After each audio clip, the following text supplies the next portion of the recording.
Hello बच्चों, let's see the question and the question is a sample of hydrogen sulfate was dissolved in 100 ml of water. 10 ml of this solution was reacted with the excess of ferric chloride solution and warmed to complete the reaction. Ferrous ion जो था formed was estimated and it required 20 ml of m by 50 potassium permanganate solution. Estimate the amount of hydrogen sulfate in 1 liter of the solution. मतलब बेटा यहाँ पर हमारे पास जो condition है ना, यहाँ से हम लोग क्वेश्चन को स्टार्ट करेंगे, क्योंकि जो फेरस आयन है वो हमारा एस्टिमेट हो रहा है कि it requires 20 ml of m/50 potassium पर मैग्नेट सोल्यूशन. तो हम लोग क्या करते हैं बेटा, यहाँ पे हम लोग निकाल लेते हैं मिली इक्विवेलेंस ऑफ. हम लोग यहाँ पे निकालते हैं मिली इक्विवेलेंस ऑफ आपके पास KMnO4 जो आपका रिक्वायर्ड है वो हमें कितना लगने वाला है. कैसे निकालेंगे बेटा, हमारे पास गिवन है ऑलरेडी M50 हमारे पास है 1/50 इसकी मोलरिटी है, मल्टीप्लाई बाय हमारे पास 20 हो जाएगा. तो और साथ ही साथ बेटा हमारे पास एसिडिक मीडियम रहेगा, है ना. तो यहाँ पर एसिडिक मीडियम के लिए हम लोग बेटा जो एन फैक्टर होता है आपके पास KMnO4 का, क्योंकि मिली इक्विवेलेंस हम लोग कैसे निकालेंगे बेटा, नॉर्मेलिटी इंटू हम लोग वॉल्यूम करते हैं.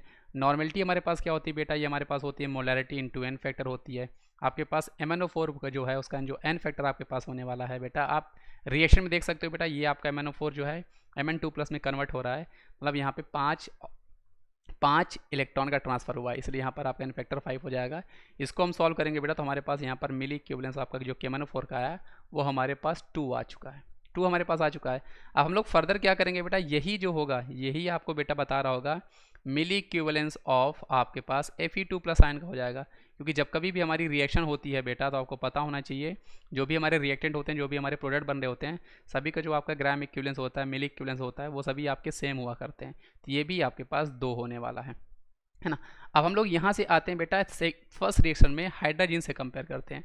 आप देख सकते हो बेटा आपका 1 मोल जो N2H4 है वो हमें 4 मोल जो है Fe2+ दे रहा है. तो ऑब्वियस सी बात है, अगर हमारे पास 2 है ना, तो वो हमें कितना दे रहा होगा, यहाँ पर हमें कितना लग रहा होगा, है ना, 0.5 आपका लग रहा होगा, 0.5. आप समझ रहे हो ना. चलो मैं आपको ये स्टेप बाय स्टेप करके इसको समझा देता हूँ बेटा. अब एक्चुअल में होगा क्या बेटा, अगर हमारे पास 4 मिलीमोल, अगर मैं आपको यहाँ पर 4 मिलीमोल ऑफ Fe2+ अगर मैं आपको ले लेता हूँ बेटा, तो उसके लिए हमें कितना लगेगा, उसके लिए हमें कितना लगने वाला है बेटा, 1 मिलीमोल आपके पास यहाँ पर लगने वाला है. 1 मिलीमोल ऑफ हाइड्रोजन लगने वाला है, N2H4 आपके पास लगने वाला है. हमने रिएक्शन से देख लिया ना, इसका एक हमें 4 दे रहा है.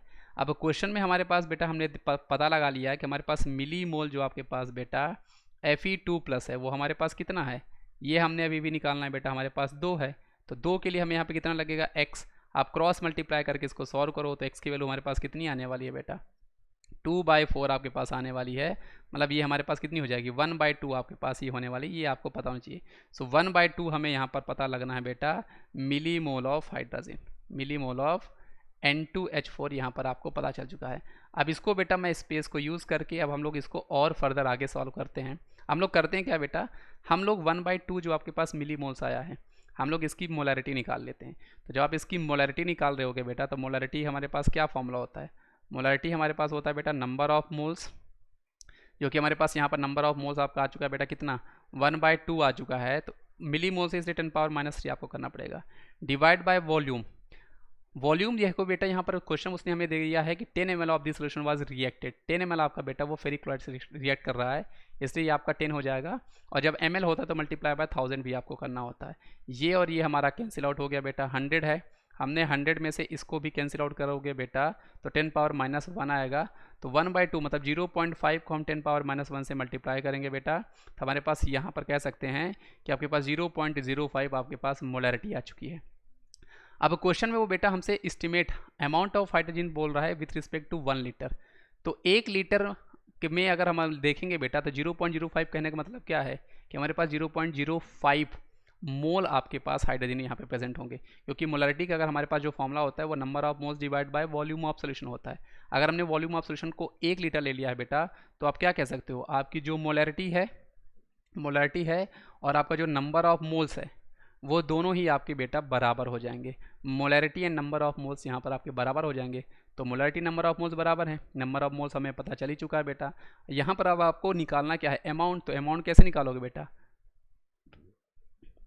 आपका नंबर ऑफ मोल्स क्या होता है, amount divide by molar mass, है ना.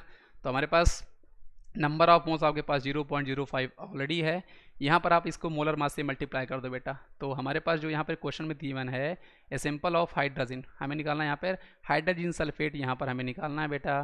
तो आप इसको ईजिली सॉल्व कर सकते हो बेटा। इसका हमारे पास कितना हो जाएगा बेटा आपका मोलर मास, तो आप निकाल सकते हो। ये हमारे पास 28, हाइड्रोजन का हमारे पास बेटा ये 6 होगा, सल्फ़र का 32 हो जाएगा, ऑक्सीजन का 16, 64 हो जाएगा। इन सभी को आप सम करोगे बेटा तो हमारे पास यहाँ पर इसका हमारे पास आ जाएगा मोलर मास। मल्टीप्लाई कर दो इसके मोलर मास से बेटा, ये कितना आया ऑलमोस्ट आपके पास 130 आपके पास आएगा। तो ये आंसर जो आपके पास आया 130, 13 5 65, मतलब ये आपके पास जो आंसर आने वाला है बेटा वो हमारे पास 6.5 ग्राम पर लीटर आपके पास आने वाला है। क्योंकि जो हमारे पास बेटा हाइड्रोजन हम लोग निकालने के बाद उसको हम लोग ईजिली जो है बेटा हाइड्रोजन सल्फेट में कन्वर्ट कर सकते हैं, क्योंकि दोनों यहाँ पर आपके पास सेम ही है बेटा। तो आई होप आपको ये कॉन्सेप्ट जो है बेटा समझ में आया होगा। इसका जो हमारे पास सही जवाब था बेटा, वो हमारे पास सही जवाब क्या था इसका, हमारे पास ऑप्शन तो है ही नहीं बेटा, 6.5 ग्राम पर लीटर जो होगा ये इसका सही जवाब हो जाएगा। तो आई होप आपको ये कॉन्सेप्ट जो है समझ में आया होगा। इसका सही जवाब हमारे पास 6.5 ग्राम पर लीटर था। सो थैंक यू बच्चों।